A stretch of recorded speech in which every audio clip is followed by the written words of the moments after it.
Hi everyone, today we are going to learn about the new subject that is Foundations of Computer Design.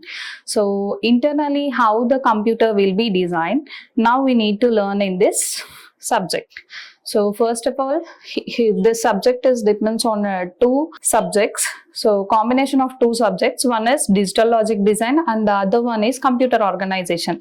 In the computer organization, we have the basic things of a computer, how computer internally organized, and everything we will learn in a computer organization.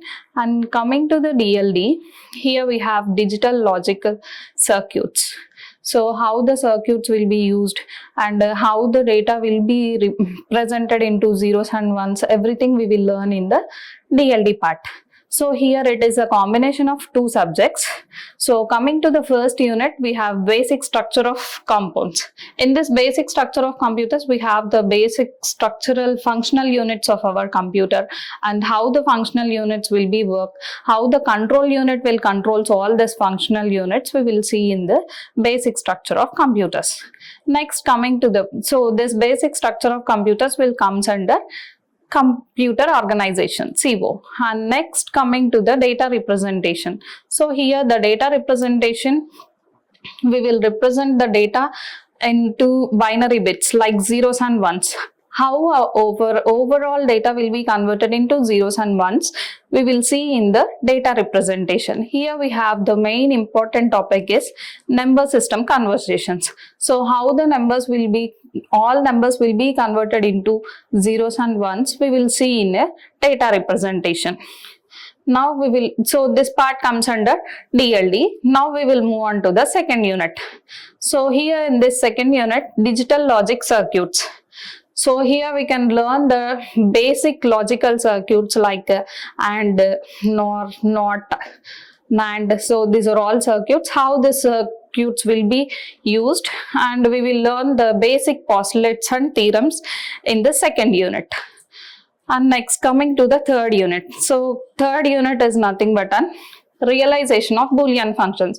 In this second unit, we have learned the most important topic is K-maps. So K-maps is generally used for minimization of Boolean expression. So minimization of that Boolean expression, we will move on to the third unit. For that Boolean expression, we will use some basic gates. So this is about third unit. Now we will move on to the fourth unit, that is digital logical circuit, second part. So here we will learn about the combinational circuits and the sequential circuits, and the differences between the combinational circuits and the sequential circuits we will learn. Mainly we will use these circuits for digital clocks. So how the digital clocks will be works, which combinational circuits or which sequential circuits will help us to like digital watches, all these things we will learn in the fourth unit. So up to here the DLD part will be completed. Again we will come to the CO part, instruction set addresses.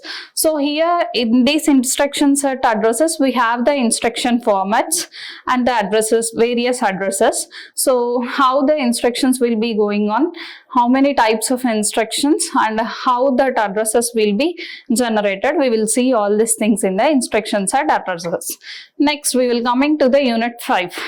So in this unit 5, how the data will be processing, how many types it will be organized. So here basically we will learn about single bus organization and multi-bus organization and differences of both of them, single and multi-buses.